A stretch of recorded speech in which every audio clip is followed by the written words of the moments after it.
Assalamualaikum warahmatullahi wabarakatuh. Saya Khairul Bariyah dari Prodi Komunikasi dan Penyiaran Islam. Saya akan mempresentasikan mata kuliah Psikologi Komunikasi dengan judul Berpikir. Apa sih berpikir? Nah, berpikir menurut Freud, berpikir merupakan manipulasi atau organisasi unsur-unsur lingkungan yang menggunakan lambang-lambang sehingga tidak perlu melakukan kegiatan yang tampak.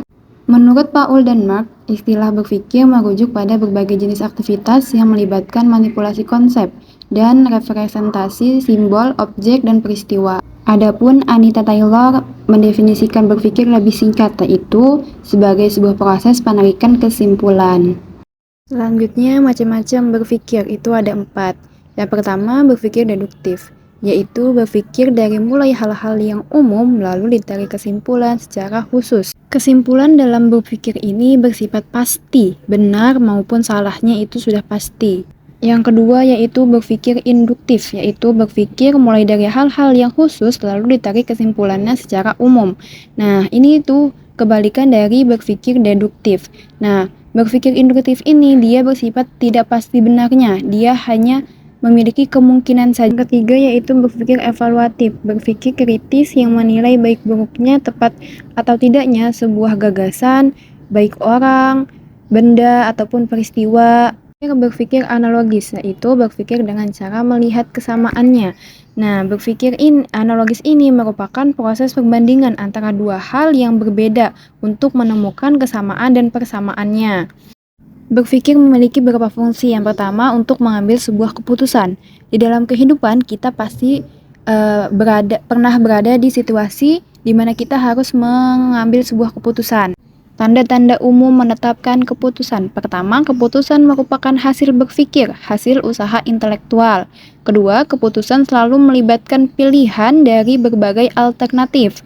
Ketiga, keputusan selalu melibatkan tindakan yang nyata. Fungsi berpikir kedua yaitu memecahkan persoalan. Dapat lima tahapan dalam memecahkan persoalan. Yang pertama, terjadi peristiwa ketika perilaku yang biasa disebabkan karena sebab-sebab tertentu. Yang kedua, mencoba menggali memori untuk mengetahui apa saja cara-cara yang efektif untuk memecahkan masalah. Yang ketiga, mencoba semua kemungkinan pemecahan yang diingat dan ada di pikiran kita. Keempat, menggunakan lambang verbal atau grafis untuk menghadapi masalah. Yang kelima, terlintasnya suatu pemecahan secara tiba-tiba. Faktor-faktor yang mempengaruhi proses pemecahan masalah. Pertama, motivasi. Tingkat motivasi dan minat seseorang sangat berpengaruh terhadap pemecahan masalah. Jika termotivasi, seseorang akan lebih giat mencari informasi, berkreasi, dan juga mencari solusi yang efektif. Kedua, kepercayaan dan sikap yang salah. Kepercayaan di sini yaitu kepercayaan diri.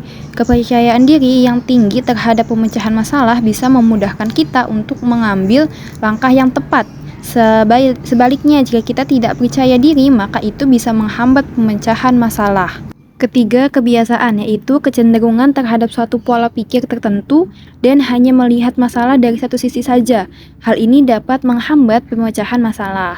Yang keempat, emosi. Nah, emosi ini seperti kecemasan ataupun frustasi itu bisa menghambat kita untuk berpikir jernih. Selanjutnya, berpikir kreatif, yaitu pemikiran yang menghasilkan metode-metode baru, konsep-konsep baru, pemahaman baru, penemuan baru, serta karya seni yang baru. Berpikir kreatif memiliki 3 syarat. Yang pertama, kreativitas melibatkan respon atau gagasan yang baru, atau secara statistik sangat jarang terjadi. Kedua, kreativitas ialah dapat memecahkan persoalan secara realistis. Yang ketiga, kreativitas merupakan usaha untuk mempertahankan insting yang orisinal, menilai dan mengembangkan sebaik mungkin. Proses berpikir kreatif. Pertama, orientasi. Masalah dirumuskan dan aspek-aspek masalah diidentifikasikan. Di tahapan orientasi ini, kita perlu memahami masalah yang kita hadapi dengan baik. Kita perlu mengidentifikasi masalah, apa yang sebenarnya terjadi, apa yang menjadi penyebabnya, dan apa tujuan yang ingin kita capai dalam menyelesaikan masalah ini. Kedua, parafrase, yaitu kita perlu mengumpulkan informasi dan data yang relevan dengan masalah yang kita hadapi.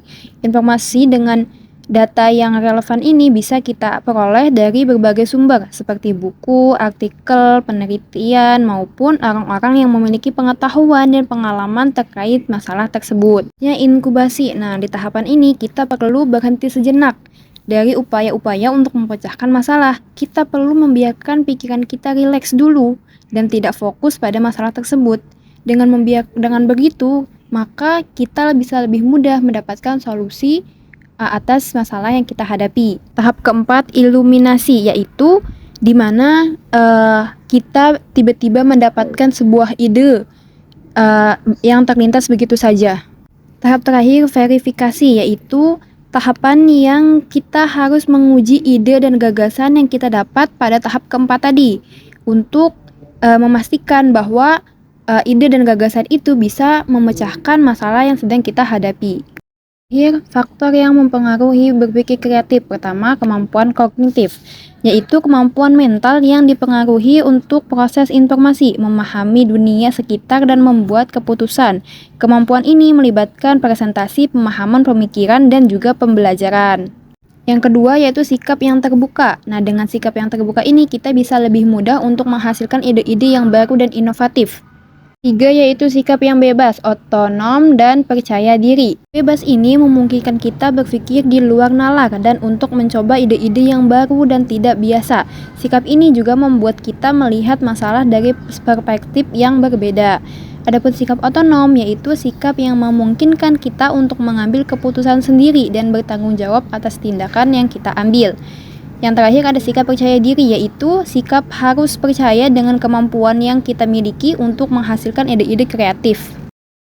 Baik, sekian presentasi dari saya, kurang lebihnya mohon maaf, semoga bermanfaat. Assalamualaikum warahmatullahi wabarakatuh.